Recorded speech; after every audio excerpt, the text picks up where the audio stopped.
First, I discovered yesterday evening, as I was interacting with my leaders, that all my leaders in the Clark clan went through Government College Ughelli. I didn't know that before, yesterday evening. And when my friend Sam Omashe invited me, I was quite doubtful whether I should come or not, because there are two Sams that I believe have gone through Government College Ughelli. I understand Sam Amoka is also an old boy. Yes. So Government College Ughelli has produced a lot of good people, but some are better than others. Sam Amuka is not here, he's better than the Sam who is here. I say so because I and my party, we used to be at the receiving end of Sam Omashe's pen.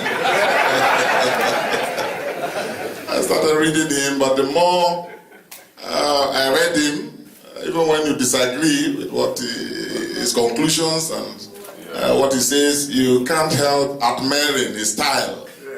One of our greatest writers. And I'm a fan of him, even though I seldom agree with what he writes about. But when he invited me, I thought I should come. And the other reason is that we are gathered here to talk about, I think, one of the most important subject matters, particularly those of us who are in leadership positions, need to be involved in, i.e. the cost of promoting education. Because of what we do in Bayelsa, in the area of grassroots education, expanding the frontiers of education, and taking education, quality education, extending it from, elites and their children and so on to the grassroots, the common people. I call that democratization of knowledge. That's what we do in Bayelsa. Unfortunately, when I took over, there was not a single boarding school in my state. Not a single boarding school in Bayelsa. Wow.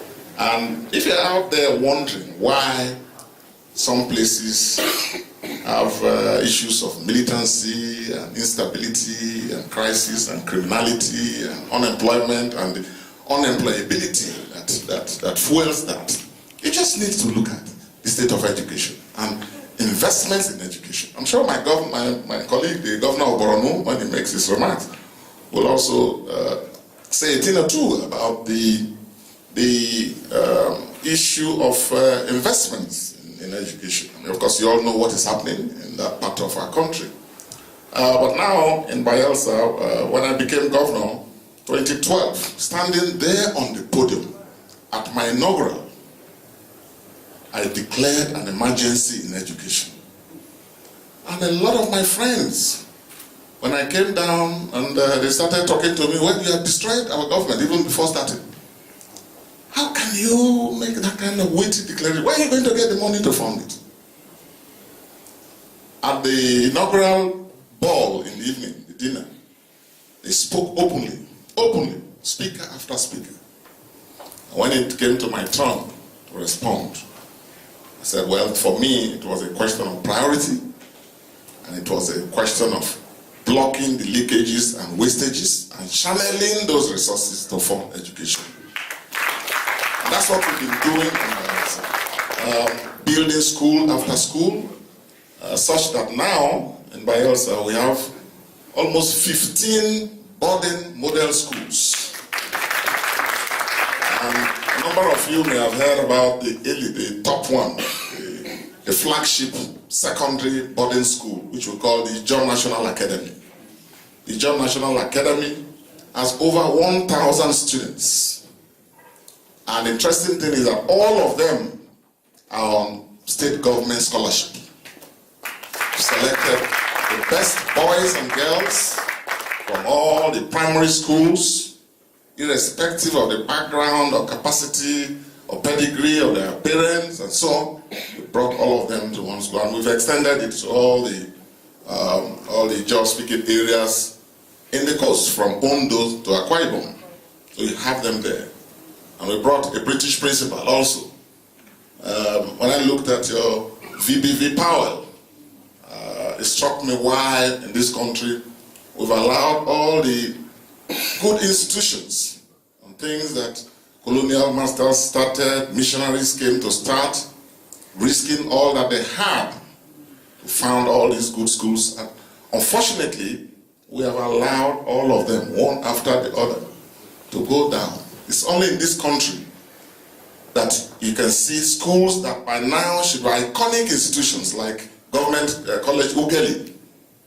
All of them. Look at Government College Umuahia, producing a school that produced Chinua Achebe, Leshi Amadi, and all of that. I'm sure if you go there, those of people who were there who know that place when it used to be what it was, people may cry. Or even think of Barewa College in the north. A secondary school that had the opportunity of producing presidents and heads of states of this country. I'm sure it must be in a terrible state. Or think of King's College here in Lagos, or Queen's College here in Lagos. These are all national iconic institutions that this country should have preserved and then made the right investments to keep for posterity. And here we are talking about decadence in our society. Just look at the investments in education. Education has been abandoned, especially at the secondary school level. If these schools, with the history, with the pedigree of the people that have passed through it, look at the quality of old boys and old girls. Just look at the quality of the old boys of Government College Ughelli that are assembled here in this hall. If these schools were in England, in US, in Canada, these schools would have been preserved, maintained, and all of us would be struggling to send our children to those schools. But they are here in Nigeria and we've allowed them to rot. So I want to commend the great work that the Government College Old Boys Association has been doing. When I looked at your video, short video, it was touching. And I think we should give them another round of applause. Many more Old Boys Association alumni need to do more. And particularly, let me also commend Sam and his classmates for organizing this colloquium. But in the end, we must be clear about this. The duty and responsibility of revamping education, of making it a priority, is that of the governments. And I want to use this opportunity to call on the federal government to redouble their efforts in salvaging the future of this country. Because a country that does not invest in education is a country that has mortgaged its future. So if our schools, top schools that produce world-class scholars, world-class leaders, captains of industry, all trained here in these schools, if we have allowed them to go down the drain, then we shouldn't be surprised as to the decadence that we are seeing manifested in other facets of our national life. So I want to thank you all for coming. In Bayelsa, with the consistent investments we have made, we've spent over, from 2012 till now, we've spent over 55 billion building educational infrastructure alone.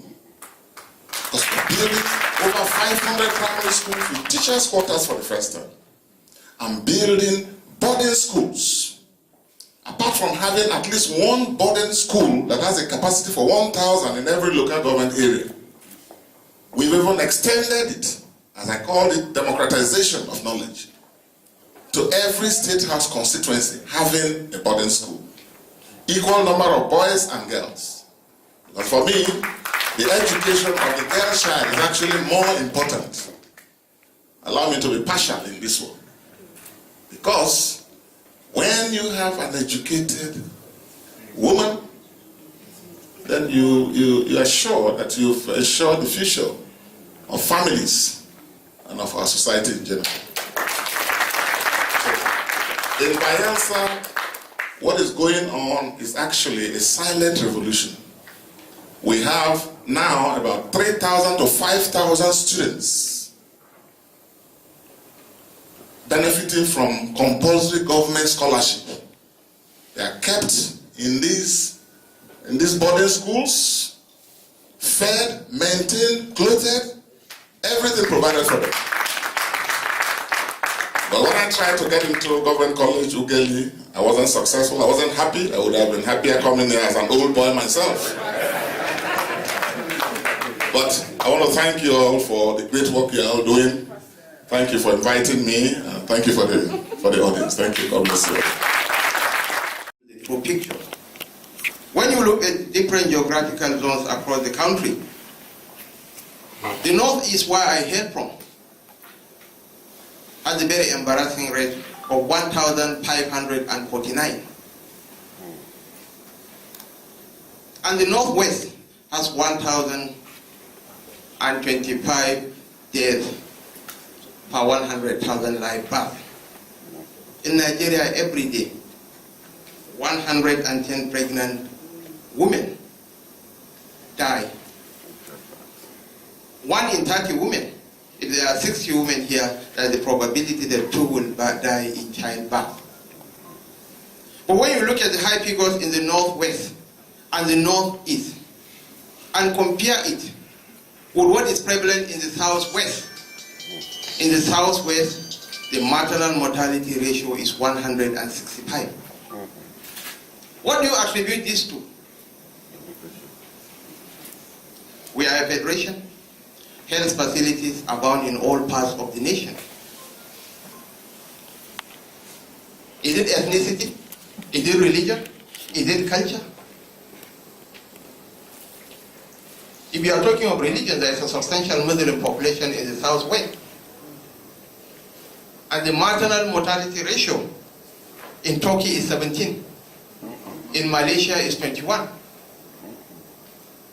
Is it tribe? Is it ethnic group? The Kanuris in the northeast and the Yorubas are claiming the same ancestry. Your Excellencies, distinguished ladies and gentlemen, the central denominator in all this is the level of education. This buttresses the fact of a Pante saying in Ghana that if you educate a man, you have educated an individual. If you educate a girl child, you have educated a nation.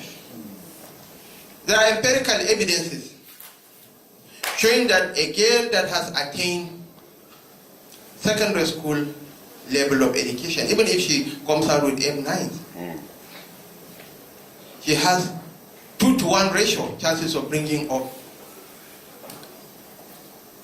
a child. For tertiary education level is up to 3-to-1 compared to an uneducated girl. In this age and time, education is absolutely crucial to the socio-economic development of this nation.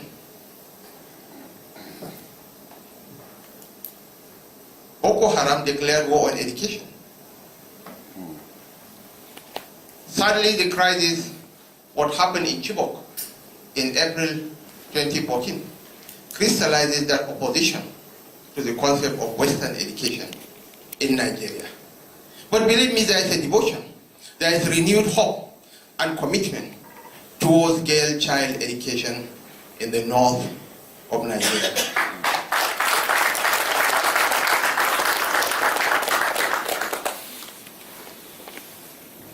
As per the Recovery and Peace Building Assessment conducted by the World Bank in partnership with the European Union and the Presidency, Boko Haram destroyed a total number of 5,600 classrooms in Borno State alone. And they produced a total of 54,911 widows and 52,311 orphans.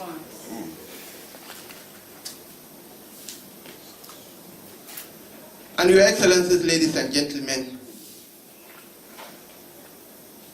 the issue of education is so crucial, and we have no option as leaders in our enlightened self-interest to invest in the education of the youth, because these orphans and widows, if we fail to take care of them, believe me, 10 years, 15 years down the line, there will be the Frankenstein monsters that will consume all of us. So the issue of education is absolutely essential, and we have to embark on aggressive championing of the cause of the girl child education in our enlightened self-interest. The hope of the black man, I've never gotten tired of telling anybody who cares to listen. The hope of the black man rests not with the hard-drinking South Africans, no. The hope of the black man doesn't rest with the obsequious Kenyans who are holding elections today. The hope of the black man rests with the people of this country. And we have to make this country work.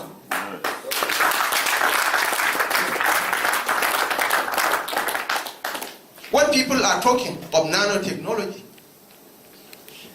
when people are talking of robotics engineering, when people are talking about artificial intelligence, about going to Jupiter, about going to Mars, we are busy dissipating our useful time and energy on frivolities.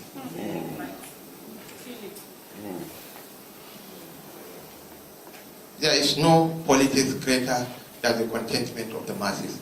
Apart from restructuring, we have to restructure our attitudes. There has to be a paradigm shift in our attitudinal disposition as a people.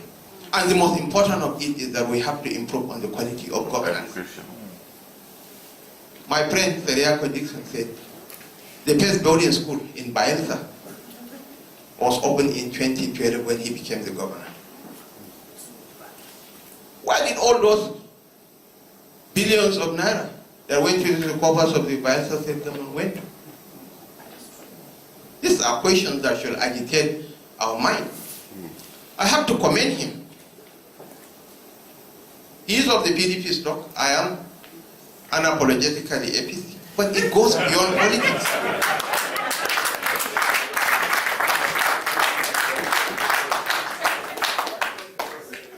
The president of Ghana, in his inaugural address, referred to Nigeria as the mighty Nigeria.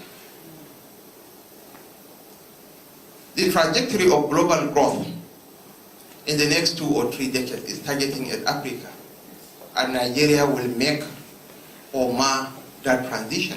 The Asian economies are maturing. I met a delegation from the British government about 2 weeks ago, and I told them at point blank range in a Trumpian fashion that you guys should help us to make this country work. Just 2 million Syrians, Arabic-speaking Syrians, knocking on the doors of Europe, and it caused Brexit. It brought about Trump. I said, if Nigeria is to implode, God forbid, you will get 30 million English-speaking Nigerians knocking on the doors of Europe, and you can't stop us from going in. Up is Niger Republic. The population of Niger Republic is not up to half of the population of Kano State. We can eat up the entire food reserves of Niger within a week. Down is the Atlantic Ocean. On our western side are the tiny statelets of Benin Republic, Togo, Senegal. We can eat up the entire food reserve within a week or 2 equally. On the eastern side are the mountain ranges of Cameroon and Central African Republic, themselves contending with their own challenges.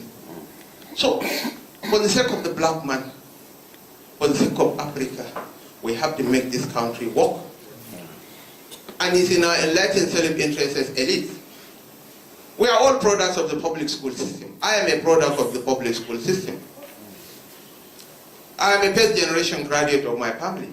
I am the son of a Quranic teacher. But we are all sending our words to the poshest private school, deluding ourselves that there shall be peace. There can never be peace. We have to make conscious efforts to invest in our youth. As John Donne said, no man is an island unto himself. Any man's death, he said, diminishes me. I am involved in mankind, and therefore, never sent to know for whom the bell tolls. It tolls for thee. It tolls for all of us. And it's our moral responsibility, a moral burden. And to paraphrase the former American President John F. Kennedy, to some generations, much is given, from other generations, much is expected. I believe that the present crop of Nigerians will make this country work. The class of 73, I want to congratulate you. Growing up in the 70s and 80s, when you were in school, nobody knew that my friend Sam Mwashe is an Ishekiri man. No. There wasn't any Ika or Ishekiri or Ijo or Isoko or Urobo. There was one Nigeria. Nobody cared whether you are from Ethiopia West or Ethiopia East or Aniocha South or Aniocha North or Oshimili or Wuri. Nobody cared where you hail from. People cared that we are one people tied to a common destiny. So we have a moral obligation to make this country work. And the status and development of any nation is directly tied to the way we treat and respect our women folk. How you treat your women is directly proportional to the quality of life of that society.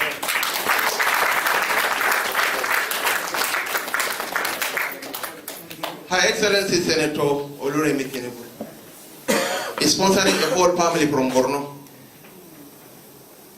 Girls that she secured admission for them studying medicine at the University of Lagos. That is the spirit of being our brothers or sister people, of reaching out and touching lives. Let us not delude ourselves that if there is fire on the Niger Delta, I don't care, it doesn't affect me, I'm from the north. No.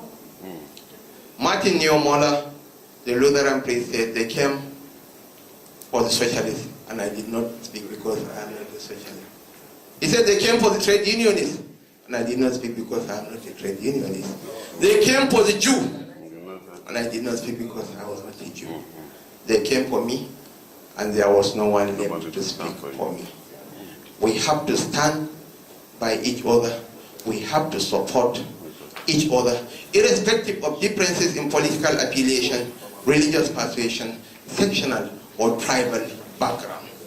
I am here fundamentally to associate myself with my brothers from the South, from the Niger Delta. Ojoro Manana is sitting over there. He has been to Maiduguri separately. My friend Sam, he was even in Maiduguri last week. That's the bridge of friendship, of fraternity, of commonality that we should establish. The Sheikh of Borno is the chancellor of the Niger Delta University. That's the spirit of brotherhood for the sake of generations young and unborn. But girl child education, ladies and gentlemen, is something that is absolutely essential for us to champion. We are building. I'm unapologetically a feminist. I owe nobody any apology. I'm for the girl child.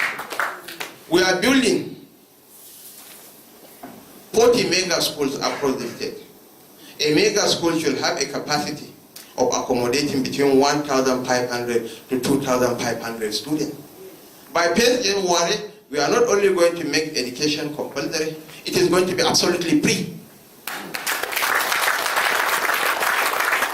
Because that's the only way we can secure our future. As I said earlier, I quoted a figure of 52,311 orphans opened by Boko Haram. And these are the official figures.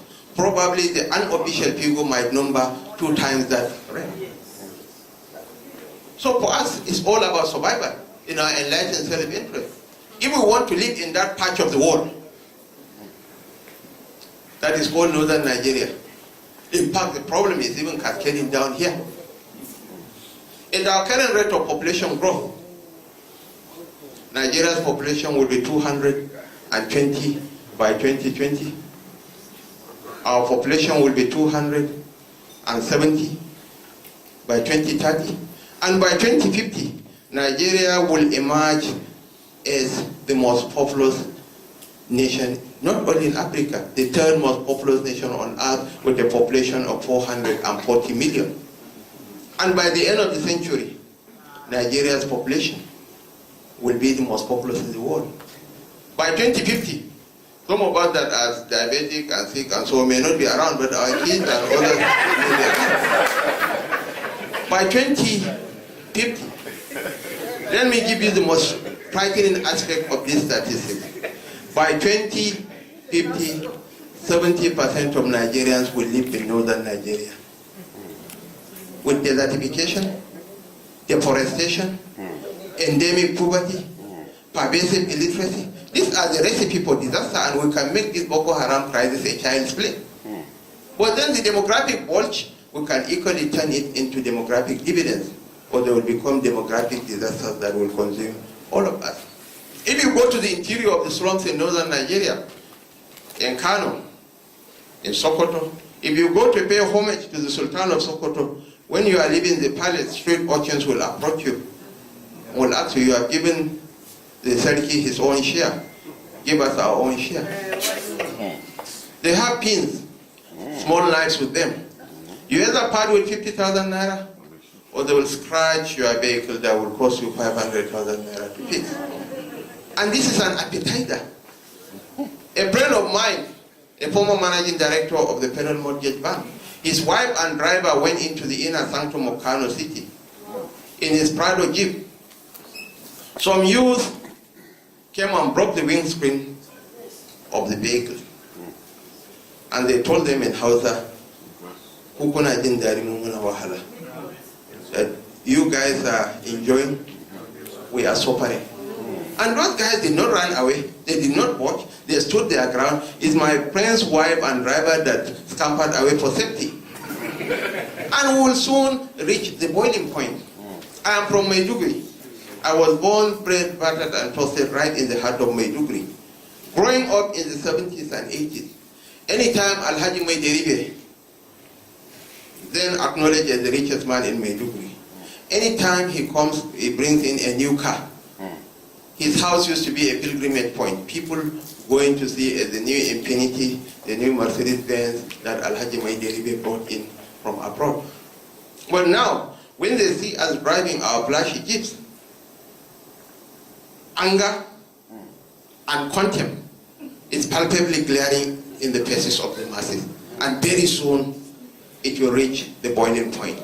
So for us as elites, all of us here are parts of the elites. We have every moral obligation to invest in the education and welfare. There's a direct correlation between youth restlessness and joblessness.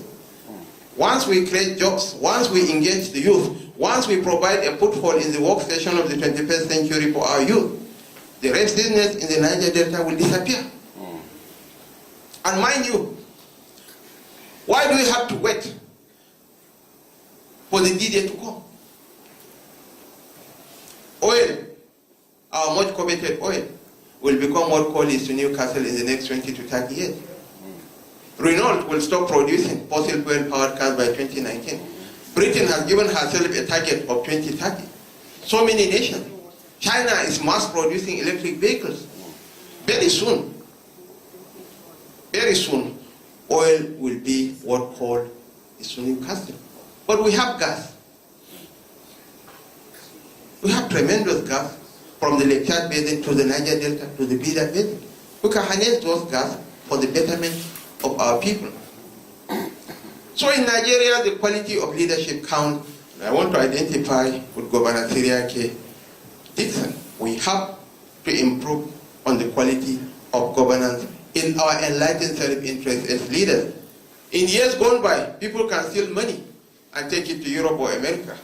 Our ill-gotten wealth is no longer welcome, unless you will take it to Seychelles or Djibouti or Sudan. So we have no option, Your Excellencies, ladies and gentlemen, than to work for our people, to unite as a people, to face our common challenges of poverty, destitution, and hopelessness. We need the girl child.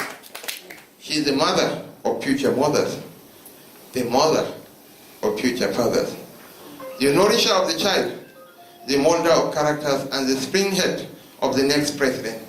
If she could mold the president, the girl child can also be a president. It begins with the girl child, and we are determined not to end their dreams, because in their dreams we shall all blossom. Thank you so much for listening. I want to just say, reply to what my colleague, the brilliant governor of Borno State, said in the course of his very captivating lecture, that I agree completely with him, and there should be no dispute about this. The issue of education is such that we all need consensus, national consensus on it. Doesn't matter which party you belong to. So I agree with him that there should be bipartisan or even like multi-partisan, stakeholder consensus on this. And I was just telling him, well, even before we planned out, that just this weekend, the Southern Governors Forum was reconstituted after adjourning for over 10 years. And I know the chairman of the Northern Governors Forum. And I pleased my colleagues to appoint Governor Ambode, a great governor, performing governor of Lagos State, as our chairman. And I'm one of the co-chairs. I was whispering to my colleague, Governor Kashim, that we have this platform that very soon we're going to meet, even at that level, to see how we can further build consensus at the governor's level, talking about what my friend said about the need for peer review, to see how we can work with the federal stakeholders, and indeed all other stakeholders in this country, to give education the attention that it rightly deserves. So we're going to work together on that. And he asked a rhetorical question after appreciating the little we're doing back home in Bayelsa. He said, well, if you came 2012 and you built the first set of public schools, where have all the billions been going to? And my answer is, Governor, you're on the seat in Borno, and you know what you saw. Yes. And in the course of the election, you alluded, and rightly so, to the relationship, direct relationship, nexus between lack of investment in education and instability and insecurity. You can't take that away. And all I can say is that the same thing that happened in your state, the same thing that you are also seeing in the north, because you read out all the statistics, which is actually very, very, very chilling statistics. That's what has also happened. And there's no gainsay. You don't need to be a rocket scientist to know why areas that have not made the right investments in education are now, even in contemporary Nigeria, the hotbeds of crisis and instability.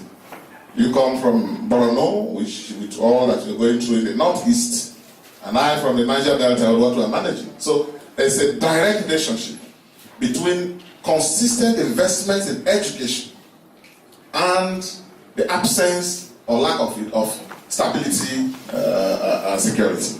But I think moving forward, if we educate these boys and girls that are out there, as we said, in our collective interest, we need to do so to provide and create a more prosperous and stable Nigeria. Now, on what Dr. Obiara, the governor of Bayelsa State, that is the scholarship they are giving to students in the states. He made an allusion to the bourgeois, the elite. In our time, we the poor people that were on federal scholarship were not from the elite. Any deserving person got a scholarship. I was on scholarship from class 1 till I finished the university. And what I'm pleading with the people in governance, the era of scholarship to the deserving students should come back. Don't give to my children. I can train my children. Give it to the people that the governor of Borno State said may constitute a problem for you and me in the future. Thank you very much. It's a very competitive process. The best boys and girls in all the primary schools selected them and sent them to all the top secondary schools as boarding scholars at the secondary school level. While doing that, we started building the schools. So when the schools were completed in Bayelsa, I now told the principal, I said, thank you very much. I need my students now. So we brought most of them back, and they are the nucleus of the John National Academy. Now, but I knew, and this is very unfortunate, there are some societies, and again, my dear governor and I, these are issues we need to all work, because I mean we all come from different areas and people have different prejudices and sentiments. For example, it's good to talk about girl child education, and we need to be talking about it. But there are cultural prejudices, some of them claiming to be founded on religion, that we all need to collectively confront. So it's good to talk about it, but practically on ground, we need to notice the obstacles and see how leadership can be brought together to address and surmount some of these problems. I knew that building the schools, as good as that may be, it's not the only way to go about it. After building the schools, what happens? I have to now look for a mechanism to train the teachers. In vain do you build good buildings. It doesn't amount to a school. What makes the difference? The critical connection is the teacher. The critical connection. Otherwise, all your facilities will be fantastic, wonderful buildings. So, we have a law on teacher education and certification.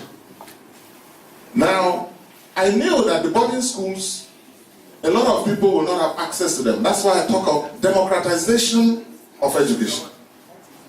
If you say good boarding schools, I brought a British principal who is principal of the John National Academy, and the school fee is 1 million. How many people can afford it? So we had to say, look, right now we have over 3,000 of them, 3,000 to 5,000 of them in these are various boarding schools in Bayelsa State. From zero, we are now moving to where we have facilities that have accommodated between 3,000 to 5,000 now. Our target is 10,000 students on boarding scholarship at the secondary school level. And the investments are showing, the result is showing. 2012, we were about 27 at the WAEC result grading. Last year, we were number 6. This year, we were number 5. When I took over NECO, we were about 28 or so. Now, our current rating for NECO this year is number 3. And we've been paying JAM for them, paying WAEC, paying NECO for them and all of. So it's a massive program. So I agree with you, scholarship is critical. Not just at the university level, but also at the secondary school level. But we also need to do something about tertiary education. Because all of you, the wonderful old boys, wouldn't have been where you are today without you having an opportunity to round off your education at the tertiary level. For me, the most critical levels, from what I've seen, for example in Bayelsa, is the secondary and tertiary. Because that's where the minds are either made or lost. And that's why I disagree with what my colleagues are doing when they talk about free feeding at the primary school level. That is commendable, well, but for me, I've made it clear that in Bayelsa, that's not a priority. I am more interested in incubating these boys and girls at that critical age, between 10 and 18. That's why I signed the law making it compulsory education law between that age grade. So I think we need to talk more about this. I thank you all for this opportunity. Thank you very much. I want to thank the